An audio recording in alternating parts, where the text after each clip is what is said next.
Top secret पे आप सभी दर्शकों का स्वागत है। और मेरे साथ इस वक्त है अभिषेक उपाध्याय, और इनके साथ मैं चर्चा करूंगा कि अचानक से ये यूपी की राजनीति में यादव वर्सेज ऑल की बहस कहां से शुरू हो गई है।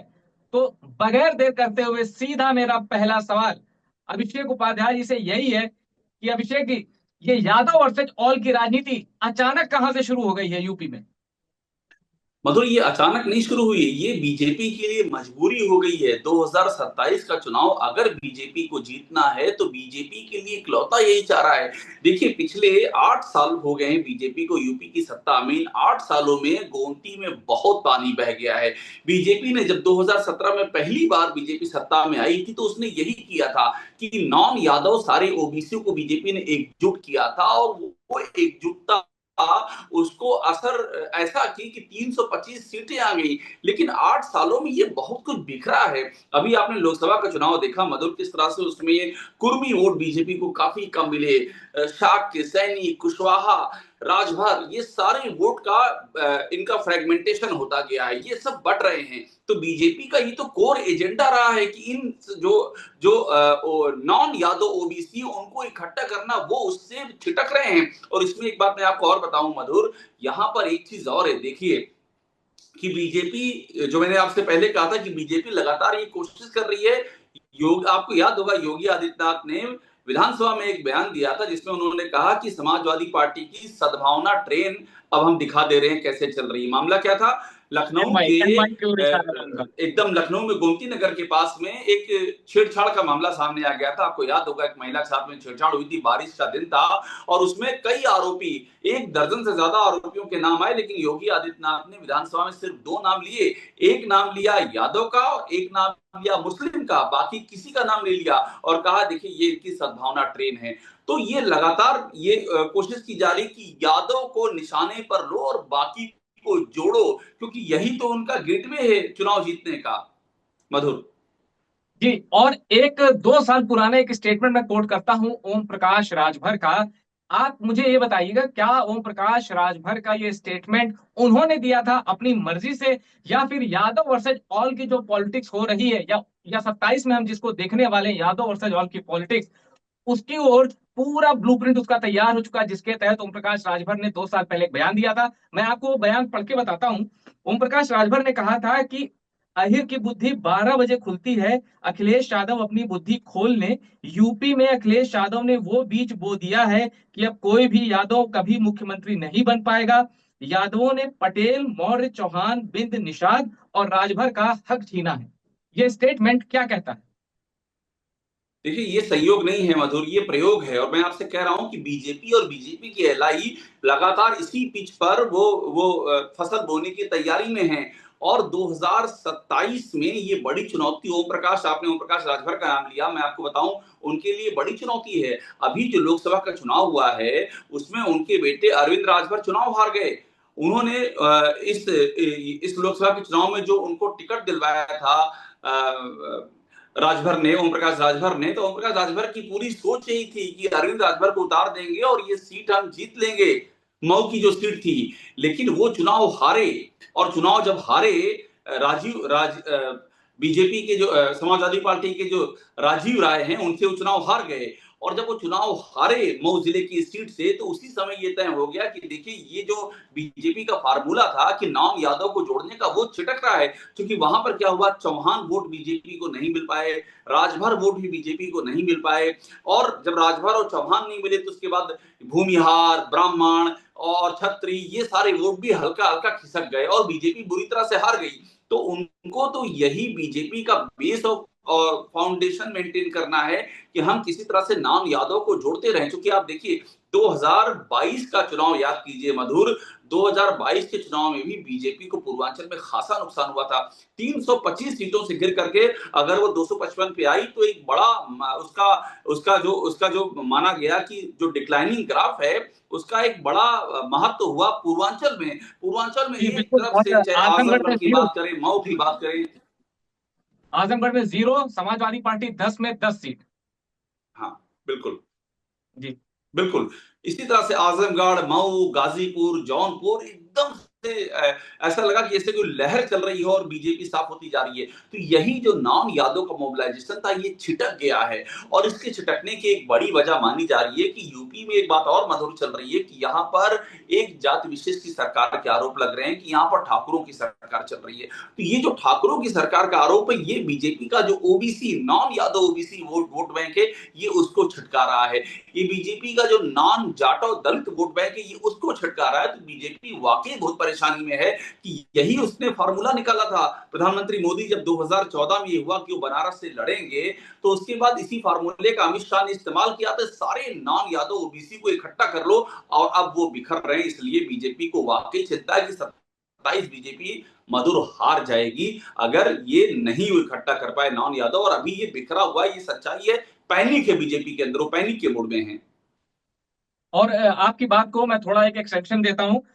जब 2024 में खराब लोकसभा चुनाव नतीजे आए थे बीजेपी के लिए, तब भूपेंद्र चौधरी ने दिल्ली को एक रिपोर्ट भेजी। तो उसमें क्या लिखा था? उसमें लिखा था कि राज्य में पार्टी के वोट शेयर में आज 8% की जो गिरावट आई है, कुर्मी और मौर्यों का कम समर्थन और दलित वोटों में आई कमी को पार्टी के खराब प्रदर्शन की सबसे प्रमुख वजह माना गया था। तो अभी यादव वर्सेज ऑल को हम ओबीसी तक ही सीमित रख रहे हैं, ये दलित वोट भी छटक रहा है। ये बड़ी चिंता हो सकती है बीजेपी के लिए, क्योंकि ओबीसी की लड़ाई वो तो बहुत हद तक मैनेज हो जाएगी, क्योंकि नॉन यादव ओबीसी की बड़ी तादाद है। लेकिन जाटो वोटर और नॉन जाटो वोटर वो भी छिटक रहा है बीजेपी से, एनडीए से। ये ज्यादा बड़ी टेंशन की बात होनी चाहिए बीजेपी के लिए। जहां मेरा एक सवाल है कि यादव वर्सेज ऑल या जातिगत फैक्टर में आप चंद्रशेखर को कहाँ पाते हैं, चंद्रशेखर की एएसपी को कहाँ खड़ा पाते हैं? ऐसा मैं ये सवाल मैं इसलिए पूछ रहा हूं क्योंकि अभी नियुक्ति को लेकर एआरओ में चंद्रशेखर ने कुछ दिन पहले योगी आदित्यनाथ को पत्र लिखा था और पिछली सरकार पर इल्जाम लगाया था कि उन्होंने जानबूझकर नियुक्ति नहीं होने दी। तो इस राजनीति में चंद्रशेखर को आप कहाँ देखते हैं? देखिए, दो बातें हैं। पहली बात, ये आप जो कह रहे हैं ये फैक्ट है। बीजेपी को बड़ी चिंता है कि नाम जाटो उनके हाथ से खिसक रहा है। और वो मैं अभी जो बात कर रहा था मऊ में, मैं घोसी की बात कर रहा था, उस लोकसभा का सीट का नाम मेरे जहन से उतर गया था। घोसी में भी ये हुआ है। वहां पर जिस तरह से नाम जाटो बीजेपी से खिसका है, मैं घोसी को एग्जाम्पल इसलिए दे रहा हूं क्योंकि घोसी एक बेंचमार्क है। वहां राजभर है, वहां पर चौहान है, वहां पर दलित जातियां हैं, वहां पर जो नॉन यादव ओबीसी का एक तरह से कह सकते हैं पूरी प्रयोग स्थली है, वो बीजेपी के हाथ से खिसका। और आप जो बात कर रहे हैं नाम जाटों की, देखिए एक यूपी में एक परसेप्शन बन गया, और मैं चंद्रशेखर का भी नाम लूंगा उसमें, कि ये तो ठाकुर बनाम दलित की लड़ाई छिड़ गई है। ये जो रामजी लाल सुमन वाला मामला हुआ है और करणी सेना ने जिस तरह से उनके घर पर अटैक किया, उसके बाद अलीगढ़ में उनकी गाड़ी की आग में टायर फेंके गए, करणी सेना के लोगों ने रक्त रक्त स्वाभिमान सम्मेलन कर लिया। उस रक्त स्वाभिमान सम्मेलन में बाकायदा डबल बैरल की बंदूकें लहराई गई, बाकायदा नंगी तलवारें दिखाई गई। ये सब माना गया कि ये तो ठाकुर बनाम दलित का शक्ति प्रदर्शन चल रहा है ठाकुरों का।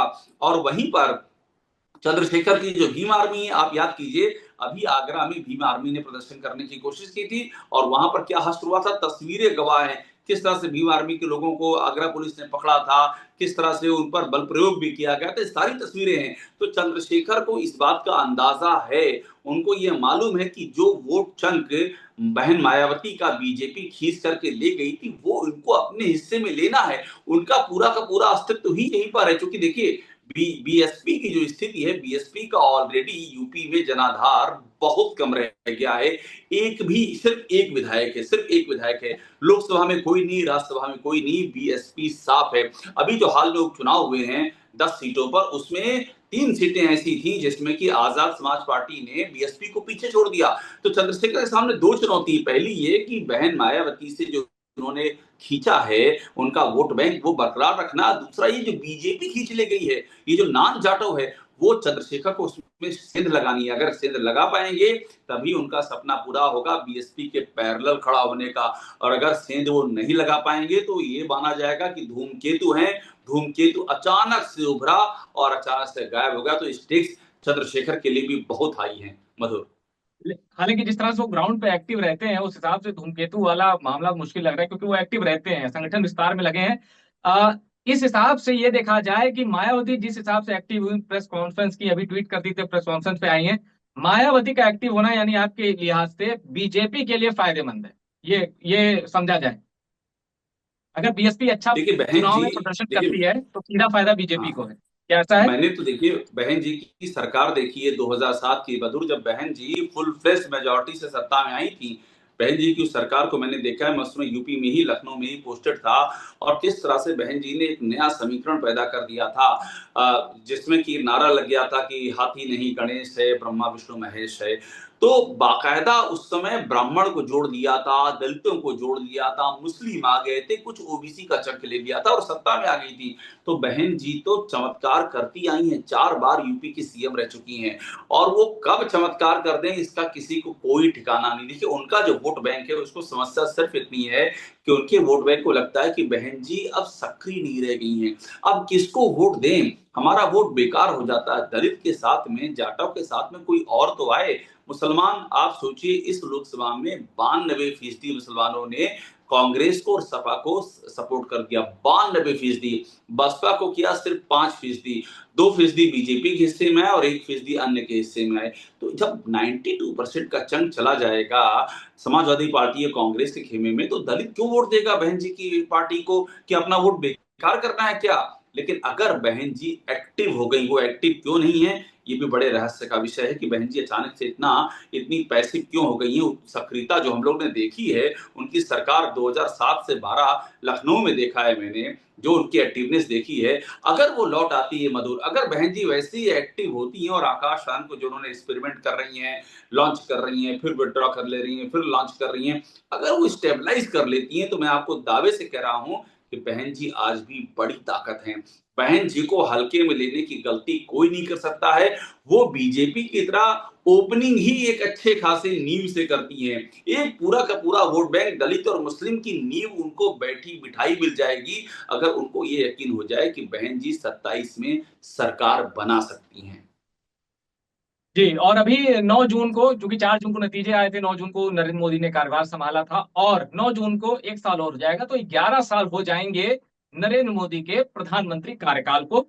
अब आपको क्या लगता है, जब 2027 में यूपी चुनाव में बीजेपी जाएगी, तो सिर्फ प्रदेश सरकार, जो वर्तमान सरकार है, उसके कामकाज के बूते हो जाएगा काम, या नरेंद्र मोदी को मोर्चा संभालना पड़ेगा, जैसा हम कई राज्यों के विधानसभा चुनाव में देख चुके हैं कि नरेंद्र मोदी ने मोर्चा संभाला है, तब बात बन पाई है। आपको क्या लगता है 2027 मतलब क्या इस सरकार? नरेंद्र मोदी को तो 2022 में मोर्चा संभालना पड़ गया था। आप ध्यान दीजिए उस समय क्या सिचुएशन थी, किस तरह अखिलेश यादव की रैलियों में बवाल भीड़ उमड़ रही थी। अखिलेश यादव जब जब हमने वो तस्वीर देखी थी जब पूर्वांचल एक्सप्रेसवे पे निकले थे, पूरा पूर्वांचल एक्सप्रेसवे रात भर भरा रहा, इतने ज्यादा लोग उमड़ रहे थे। बीजेपी के पास फीडबैक था कि हालत खराब है, सरकार चली जाएगी, और तब एक तस्वीर सामने आई, आप याद कीजिए, जो योगी की पीठ पर पीएम मोदी ने अपना हाथ रखा और कहा कि योगी हैं उपयोगी। वहां से पूरा नैरेटिव चेंज होना शुरू हुआ।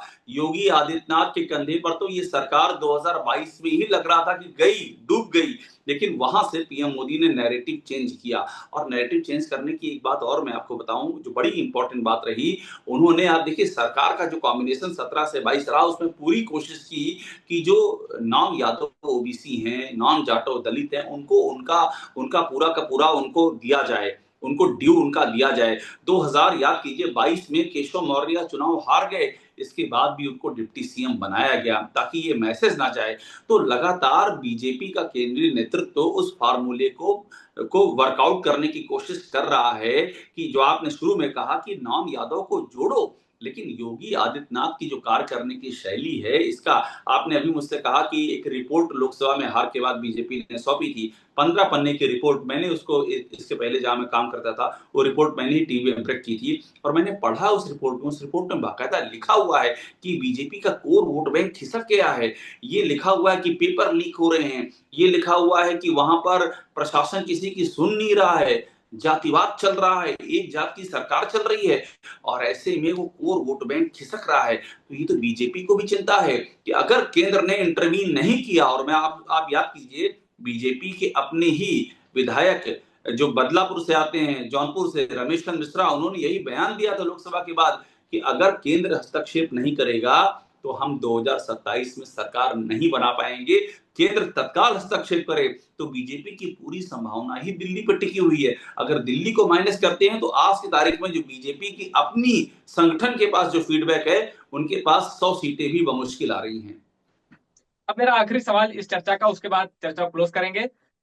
2024 के लोकसभा चुनाव में यादव वोटर्स की बात करें तो 82% गया है एसपी प्लस कांग्रेस के गठबंधन को, 82%। ये बड़ा अमाउंट है। क्या उन वोटर्स के बीच योगी आदित्यनाथ की जो हिंदुत्ववादी छवि है, जो कि जब एक शख्स को आप देखते हैं गेरुआ वस्त्र में, एक बड़े प्रतिष्ठित धाम के महंत के रूप में, तो जाति की भावना पीछे छूट जाती है, लेकिन यहां ऐसा होता नहीं दिख रहा। अगर ऐसा होता दिखता तो यादव वोट का 82% नहीं जाता एसपी और कांग्रेस को। आखिर इसके पीछे आप क्या वजह मानते हैं कि जो जाति के अलावा जो धर्म का चेहरा होता है उस पर जाति का फैक्टर भारी पड़ जा रहा है? देखिए, ये इसलिए हो रहा है मधुर, चूंकि यादवों को ये लगातार लग रहा है कि जब से योगी आदित्यनाथ मुख्यमंत्री बने उनको निशाने पर लिया जा रहा है। आप देखिए ना, एक के बाद दूसरी घटनाएं आ रही है। अभी हाल में आपको बता रहा हूँ, चंदौली की घटना है, अभी हाल की घटना है। वहां पर एक मामला सामने आया कि वहां पर एक यादव जो कि ठेकेदार थे, उनका मर्डर किया गया, दिन दहाड़े मर्डर हुआ।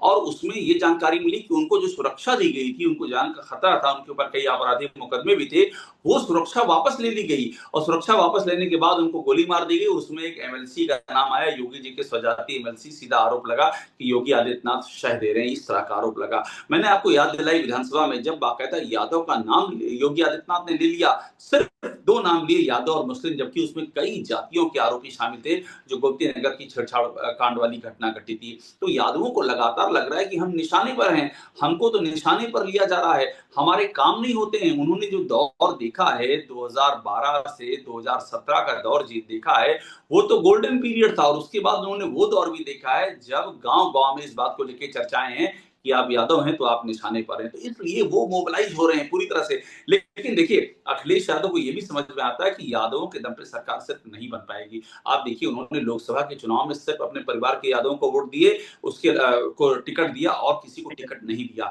मेरी जानकारी ये है कि विधानसभा में भी 2027 में भी वो खुद भी गैर यादवों को अच्छा खासा चंक देने जा रहे हैं। उनको भी समझ में आता है कि यादव तो हमारे साथ नहीं है, और यादव इसलिए साथ है क्योंकि अगर अखिलेश यादव की सरकार नहीं आती तो यादवों को डर है कि उनके साथ वही चैप्टर रिपीट होगा, फिर से वो निशाने पर होंगे, फिर से उन्हें प्रताड़ित किया जाएगा। तो उनको टिकट मिले ना मिले, वो पूरी तरह से अखिलेश यादव के साथ खड़े हैं। और अगर इसमें एडिशन होता है, दूसरी भी पिछड़ी जातियां आती हैं, तो समाजवादी पार्टी को बड़ा फायदा मिल सकता है।